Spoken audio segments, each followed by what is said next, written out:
The purpose of this space is to create a very safe environment for people to share a moment of their lives.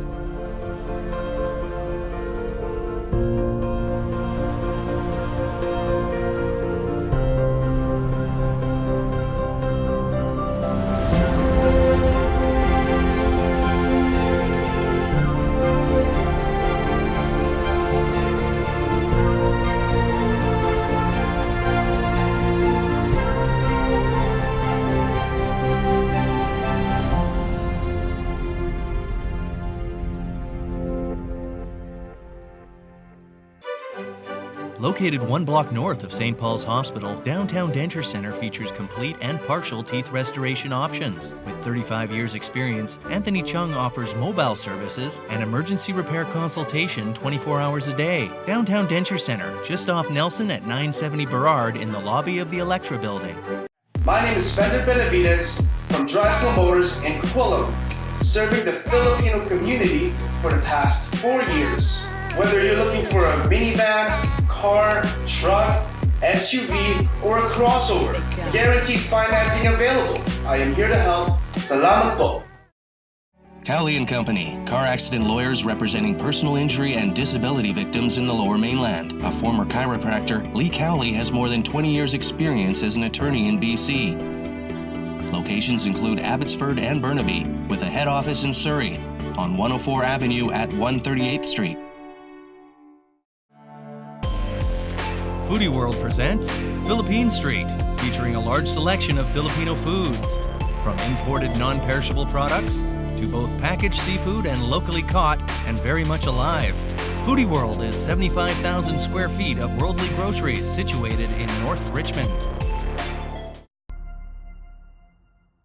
All the stories that you're going to hear tonight are personal in nature, some of which can encroach on dark topics as addiction, abuse, self-harm, and you may get triggered by them. And if you do, there's a beautiful lounge to the back of XY that you can go down, chill out, get your composure. When you're ready, you can come and join us. As generations go by, especially with the advent of these wonderful anxiety-reducing devices called cell phones and smartphones, we're disconnecting from each other so often that there is no connection where we can share a moment to actually connect with someone and then help each other light their candle so you can burn a little brighter. So our next speaker, went through this journey of transformation herself, and now she has taken what at one point she thought was something that made her different and made her go down into the darkness, and then she found her way out. And I invite Christine Jamieson to the stage to share her story.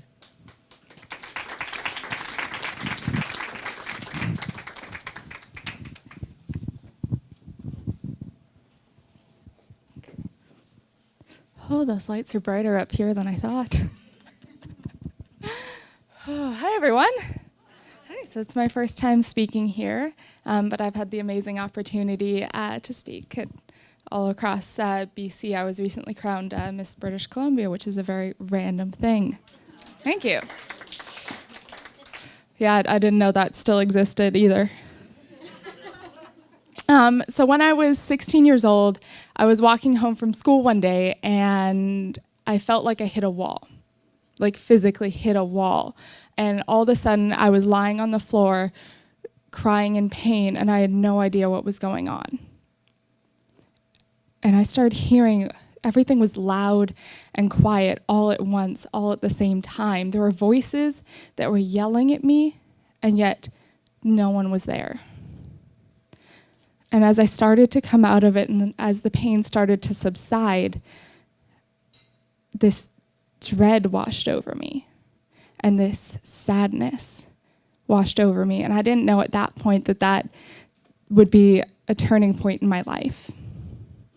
That was the first time I ever had a seizure. So for myself, I have epilepsy, and I have something called temporal lobe epilepsy. 90% of my seizures, you wouldn't know that I'm having one in front of you. It's just a little minute of zoning out. My body keeps going. I can keep having a conversation, yet I won't remember a thing. And then 10% are what I had that first time. And that's what a lot of people associate with epilepsy, is the big shaky seizures. And it feels like someone is stabbing your body thousands of times over and over and over again. And walking home at 16, I didn't know what happened. All I know is that it wasn't good. And so when I got home and my parents asked me, "How was your day?" I said, "Fine." Then I started having seizures more and more and more until I was having 4 or 5 seizures a day. I became so anxious about it, I couldn't leave my house. And the wave of sadness that had first come over me on that first seizure changed to depression. And I felt hopeless, and I felt lost. I went to school one day when I was 17, the very beginning of my grade 12 year, and I sat down, and we were writing essays in school, and I sat down, and I remember sitting, and I remember hearing a voice, a man telling me, "You're going to fail, you're not good." And then I turned back to my paper, and the next thing I remember is walking it up to my teacher and handing it in. And she looks at me and she says, "Christine, what's wrong?" And I had no idea what she was talking about. I just handed in my essay, right? And it was just gibberish. There was no coherent sentences anywhere in it. I went from being an A student to failing at a school. And after that, eventually dropping out. I was living in and out of different treatment programs. No one really knew what was wrong. I was a teenager. They thought, teenage, moodiness. I got depression, bipolar, schizophrenia, no one could tell me what was going on.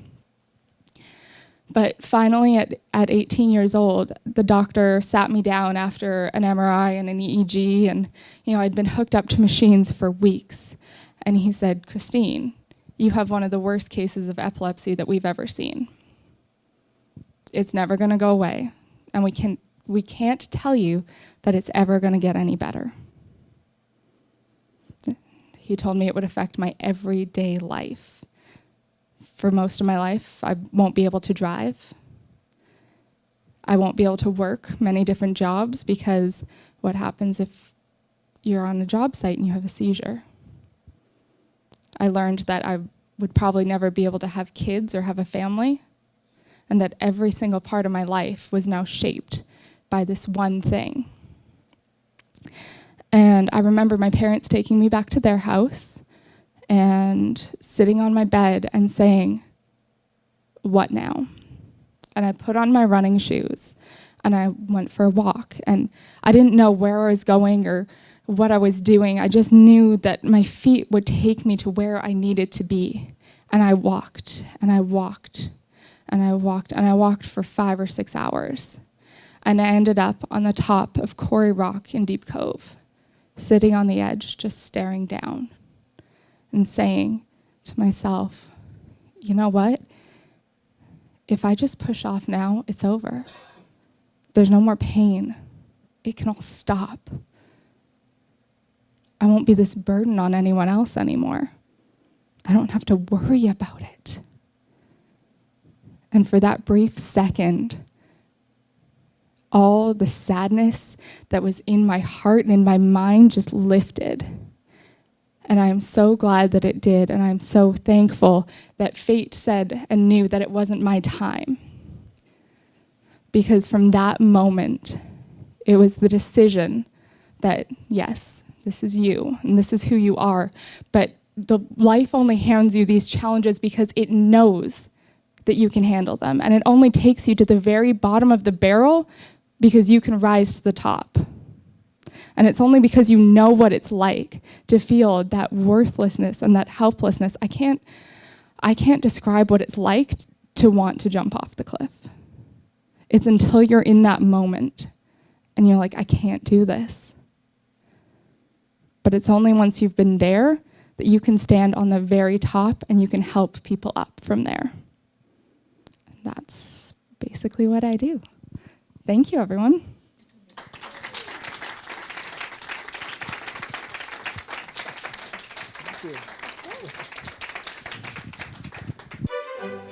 Located 1 block north of St. Paul's Hospital, Downtown Denture Center features complete and partial teeth restoration options. With 35 years experience, Anthony Chung offers mobile services and emergency repair consultation 24 hours a day. Downtown Denture Center, just off Nelson at 970 Burrard in the lobby of the Electra Building.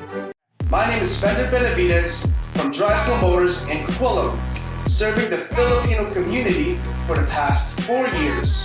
Whether you're looking for a minivan, car, truck, SUV, or a crossover, guaranteed financing available. I am here to help. Salamat po.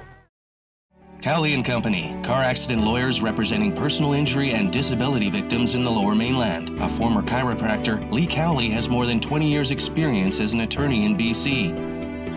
Locations include Abbotsford and Burnaby, with a head office in Surrey, on 104 Avenue at 138th Street. Foodie World presents Philippine Street, featuring a large selection of Filipino foods. From imported non-perishable products to both packaged seafood and locally caught and very much alive. Foodie World is 75,000 square feet of worldly groceries situated in North Richmond. Models are on display at Freeway Mazda. New Mazda sedans, crossovers, and SUVs surround the facility, and fully loaded versions occupy the floor of the showroom. At Freeway Mazda, 154th Street and 104 Avenue in Surrey. All the stories that you're going to hear tonight are personal in nature, some of which can encroach on dark topics as addiction, abuse, self-harm, and you may get triggered by them. And if you do, there's a beautiful lounge to the back of XY that you can go down, chill out, get your composure, and when you're ready, you can come and join us. I went to Archangel, which is this conference out in Toronto 2 weeks ago. And I went out there to visit some friends, and I wasn't sure what was going to happen. I just knew going into Archangel, something was going to happen. Every time I go to this massive conference, something happened. So this year, my friend made the opening video. And he goes, "Winston, it's awesome. Just, if you can do it for me, go watch this video." So realized that I landed in on Monday. Then I woke up, and my friend drove from Windsor, Ontario to pick me up to drive to Montreal. Now, I don't know how far Windsor is to Toronto. I find out now it's 4.5 hours. And that's another 4.5 hours to Montreal. I knew that part. I'm like, okay, all right, fine. We're going to go. I don't know how long we're going to be in Montreal. We were there until the night of the conference. We come back.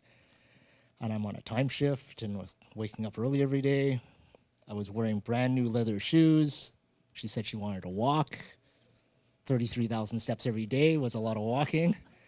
And I broke in those shoes, and I broke in my feet quite nicely. And then Archangel happened, and I really didn't want to wake up at 5:30 a.m. Vancouver time. No, 4:30 a.m. Vancouver time to get to the show that starts at 5:30 a.m.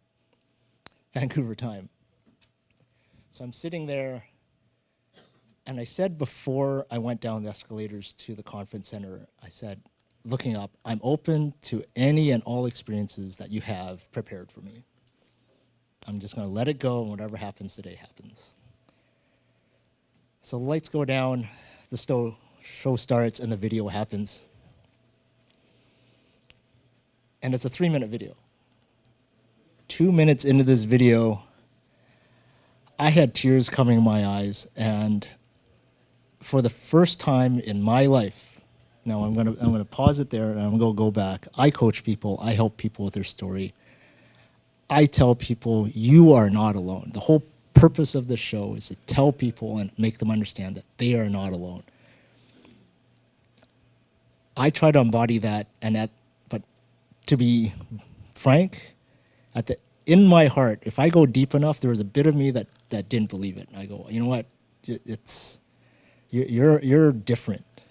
You're alone, but you know what? We'll make this all work. Come back to 8:33 a.m. I actually felt in my soul at that moment in time that I was not alone. I looked around, there were 3,000 of us. 3,000 people. I thought, you know what, we're different. We're so way different. But then I realized 3,000 of us came together, and I'm no longer alone. And from that moment, everything shifted. And I actually had to have that start. Actually, what I should say is I could have just walked out of the conference at that point. I had my money's worth at that point.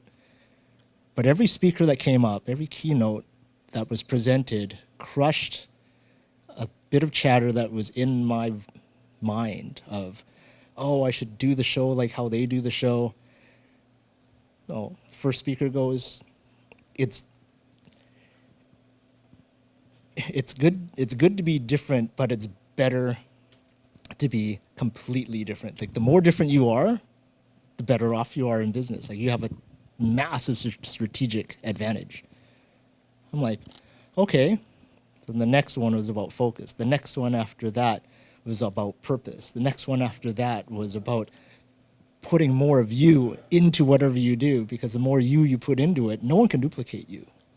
So what are you afraid of? And by the time I walked out of there, I'm going, it's like someone came up to me and just destroyed every doubt that I had left, which led to this show. And then from that, I met the very first person that walked through those doors like 20 months ago when I did Mo Mondays. My very first person that walked into that door I met last Wednesday. I thought we're just going to catch up, see how each other are doing, give each other hugs and high fives. That conversation went in such a crazy direction that at the end of it, she goes, that was 90 minutes? I'm like, yeah, well, welcome to a Winston time warp. The end of that was she wanted to bring Voice Story to Toronto.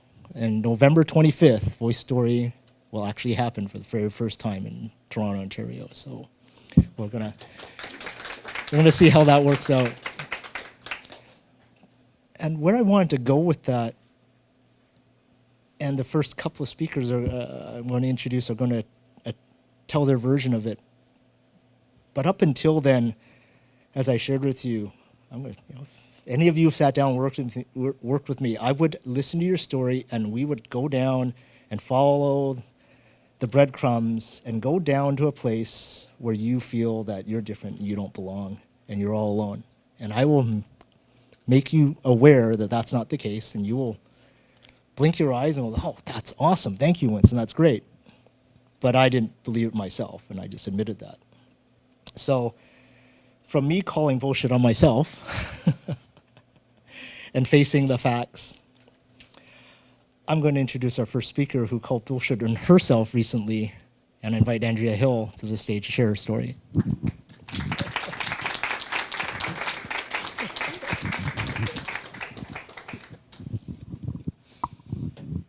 Yes, the calling of BS. Hi. Oh, I love it. Interactive audience. Thank you for the introduction, and thank you for having me on the stage. This is my second time here, and a little different a story, but still embodying what speaks greatly to me, which is anything to do with the heart. I guess where I'm going to start my story is, at the beginning. For as long as I can remember, I've been a die-hard romantic. My first crush was Superman. That Christopher Reeves, I tell you. But having that deep sense of romance and for relationship and the fantasy and the stories that are told to us from when we're little up to when we mature, having a crush on someone like Superman didn't really suit me well for my dating future. There was a lot of disappointment. And it saw me going through a series of interesting dates, getting married at 25, and if you did hear me speak last time, you'll know how well that went. And what happened because of this is I became fascinated with the social romantic dynamic between two people, and spent years observing and writing about it, observing other people and writing about it, interviewing people from small towns to big towns, to really anyone that would talk to me. And continued to have my own interesting experiences, and always looking outside of myself to try and find answers and where the hell my Superman was. So much so that I had a successful blog for years, and then I made the decision that I had to stop being an observer and get more involved. So this included me creating a dating service, and then from there starting a coaching business. So, 15 plus years in, I felt like I kind of had things handled. Like I knew the answer to these things, to the great question of what makes relationships work. But fascinated with the dynamic in Vancouver, I wanted to further my research. So I started a movement called Connect Vancouver. And this had me, without fail, every Tuesday with a sign, going to different cafes around the city and interviewing people, inviting them to sit down and tell me about their dating experiences in Vancouver. What did love mean to them? What did relationship mean to them? And I got a lot of fascinating intel. It was great. Some of it substantiated what I felt were my own reasons as to why I was single and what was going on and the dilemma, but it was always outside of me, outside of me, outside of me. And I was coming to the end of my year of research and interviewing, and I was speaking to one gentleman, and he decided to turn the tables on me and asked me why I was single. And I gave him what I felt were very legitimate, rational reasons as to why I was not in partnership with someone. And then he said the three little words, "I call bullshit."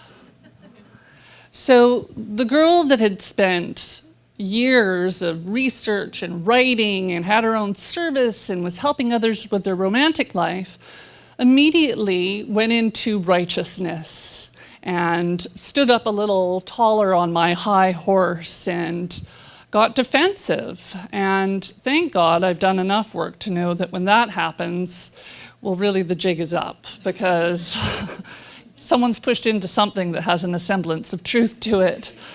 So then once the body calmed down and I thanked him for his time, I sort of tucked my tail between my legs and went home and started to do some really reflective calling of bullshit on myself. Why am I so defensive? What's really the truth behind these reasons that I'm giving as to why I'm single? I'm so busy, I'm helping other people, I haven't met the right person, blah, blah, blah. And started to do the work to unfold the bullshit, the BS. As my dear friend that's sitting in the audience calls BS, is our belief systems, and mine were not serving me well. And what happened was me going into a deep dive of honest, truth-telling reflection about my own relationship with myself and with the people in my life, looking at the patterns of non-supermen in my life and the choices that I had made. And the only common denominator was me. So in doing this revealing, I learned a lot. I learned a lot about myself, and I think I learned more in the last 8 months than I did in the 15 plus years of interviewing a bunch of other people, because I had never interviewed myself. And what's happened in doing this honest, revealing work, and work that you have to keep on working, is it has presented me with an abundance of beautiful gifts of love and connection, one of which is sitting in the audience tonight. Thank you. And Winston, I'm done, man. That's it. No more BS.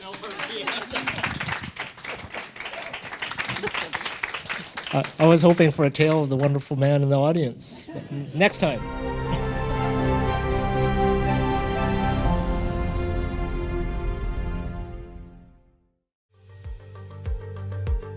Models are on display at Freeway Mazda. New Mazda sedans, crossovers, and SUVs surround the facility, and fully loaded versions occupy the floor of the showroom. At Freeway Mazda, 154th Street and 104 Avenue in Surrey. Located 1 block north of St. Paul's Hospital, downtown Denture Center features complete and partial teeth restoration options. With 35 years experience, Anthony Chung offers mobile services and emergency repair consultation 24 hours a day. Downtown Denture Center, just off Nelson at 970 Burrard in the lobby of the Electra Building. Cowley and Company, car accident lawyers representing personal injury and disability victims in the Lower Mainland. A former chiropractor, Lee Cowley has more than 20 years experience as an attorney in BC. Locations include Abbotsford and Burnaby, with a head office in Surrey, on 104 Avenue at 138th Street. Foodie World presents Philippine Street, featuring a large selection of Filipino foods. From imported non-perishable products to both packaged seafood and locally caught and very much alive. Foodie World is 75,000 square feet of worldly groceries situated in North Richmond. My name is Fender Benavides from Drive Motors in Quillam, serving the Filipino community for the past 4 years. Whether you're looking for a minivan, car, truck, SUV, or a crossover, guaranteed financing available. I am here to help. Salamat po.